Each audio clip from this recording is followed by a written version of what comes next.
Hello, everyone. I hope everything in South Africa went as calm as can possibly be today.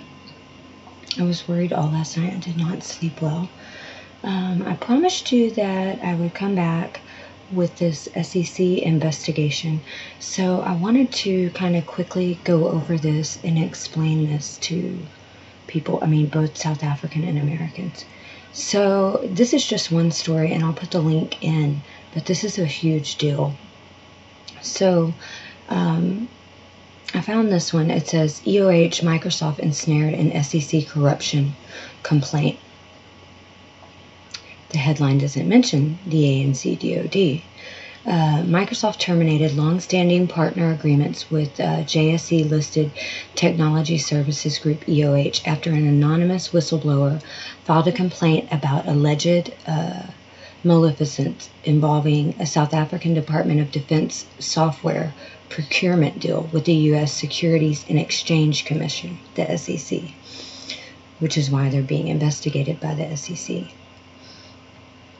Tech Central has seen correspondence that corroborates this and spoken to well-placed sources who say the whistleblower lodged the complaint with the SEC at the end of November 2018 under the U.S.'s tough anti-graft legislation, the Foreign Corrupt Practices Act.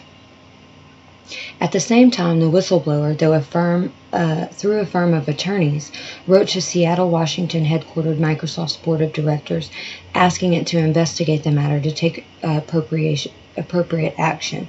The correspondence shows the allegations center on a contract worth $120 million awarded by the Department of Defense in 2016 to EOC. The allegations center on a contract.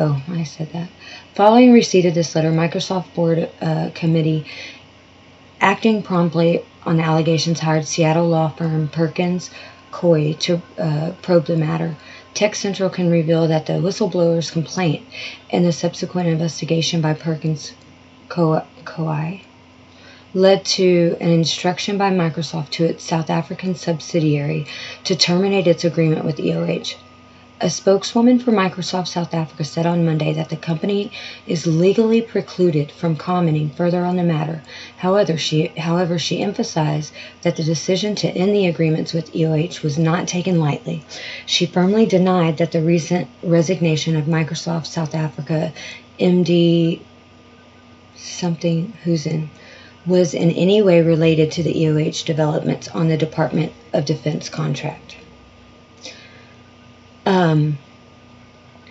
Microsoft terminated its licensing solution provider and Microsoft partner network agreements with EOH, leading to a 34% intraday collapse in the IT services group's share price on Tuesday, as investors took fright amid a lack of reasons supplied by both parties for the decision. EOH has not said why Microsoft terminated the relationship, while the software giant declined to provide reasons when contacted last week, citing confidentiality. However, for the first time that Tech Central can reveal for the first time that Microsoft took the unusual step after the whistleblower reported allegations of corruption in the software supply agreement between EOH and the Department of Defense. The whistleblower claimed the government department overpaid EOH to the tune of millions of dollars for Microsoft software licenses. The whistleblower alleged that Microsoft was complicit in allowing EOH to engage in a corrupt licensing transaction with the Department of Defense. Among key allegations are the DOD concluded the deal indirectly through EOH, whereas it is typical for South African government agencies to procure software licenses directly from Microsoft. So the DOD has a lot to do with this. Surprise, surprise. Through EOH, though EOH offered little by the way of added services, it received a US $5 million margin, where EOH received $8.4 million for the deal and Microsoft $3.4 million. EOH essentially made this massive sum for doing paperwork as a middleman for the deal. The whistleblower said that the letter to Microsoft's board and EOH allegedly made more in profit from the deal than Microsoft made in revenue. At the risk of stating the obvious, this amount of margin on a straight licensing deal was not just a red flag for corruption, but was a cannonball shot across Microsoft compliance's bow that was ignored. EOH should have received between 1% and 3% of the amount owing for the supply of the software licenses, or between $80,000 and $240,000 for related advisory services. EOH provided about 5,000 licenses less than promised, 15,000 versus the promised 20,000 to the DOD. The DOD agreed to pay the 3-year license renewal to EOH up front, a red flag for corruption. A former senior DOD official whose name is known to Tech Central is accused by the whistleblower of pushing this payment through ahead of his retirement in 2017. There is, however, no direct evidence yet implicating the official in a corrupt act, and Tech Central has decided not to publish his name in this juncture. The deal was flagged to a compliance officer in Microsoft South Africa, but no action was taken place by the company against EOH. The whistleblower suggested no action was taken because EOH was helping Microsoft at the time with a large $50 million plus contract with the South African Police Service, which was said to be the biggest ever such contract for the software company's subsidiary. So yes, Microsoft is complicit.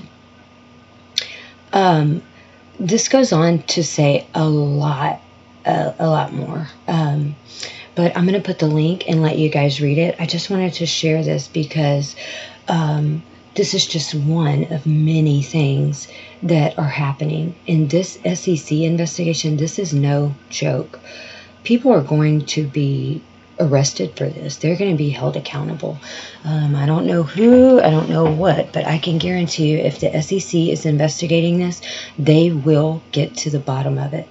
And the DOD is complicit in this, which no one is surprised of. But the good thing about this is that the U.S. is investigating this as well as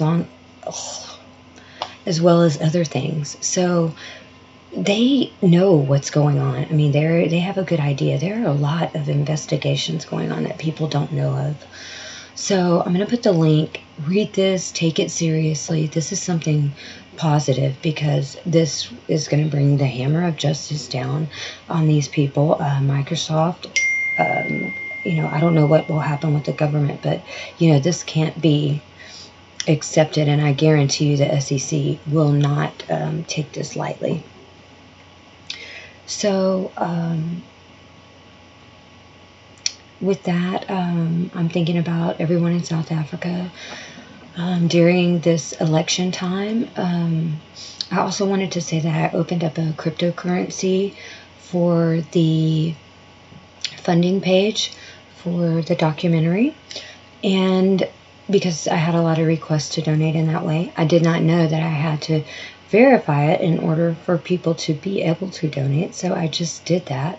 But I also spoke with the Department of Justice today, checking on the genocide filing. And I realized what Dr. Stanton was telling me when he told me that if I accomplished this goal of getting this information out there in the way that I want to, that I would be able to come and request a meeting with the department, with the State Department. I'm sorry, I'm saying Department of Justice because of this other stuff. With the Department of State, because I am co-author of the genocide filing, and my name is on it as co-author. So, with all of the other evidence, and then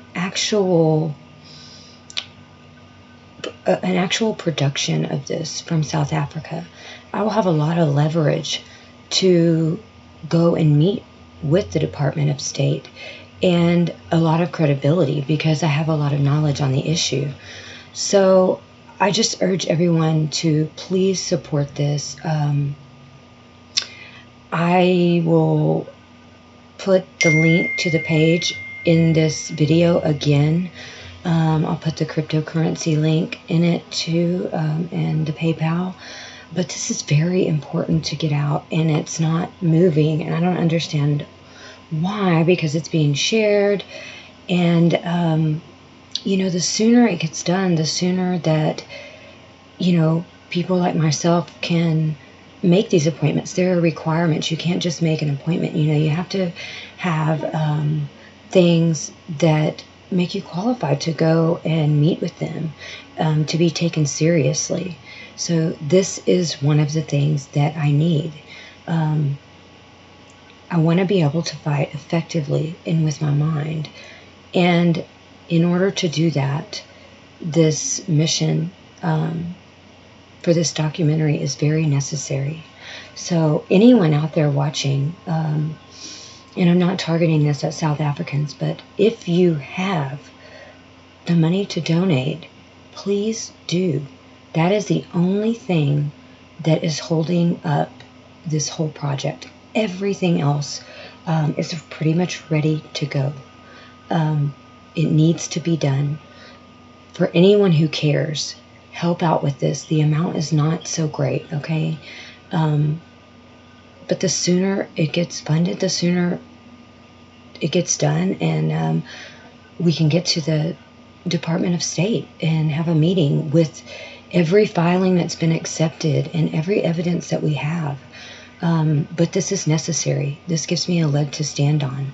So please help out if you're able. Thank you very much, and I will talk to you guys later.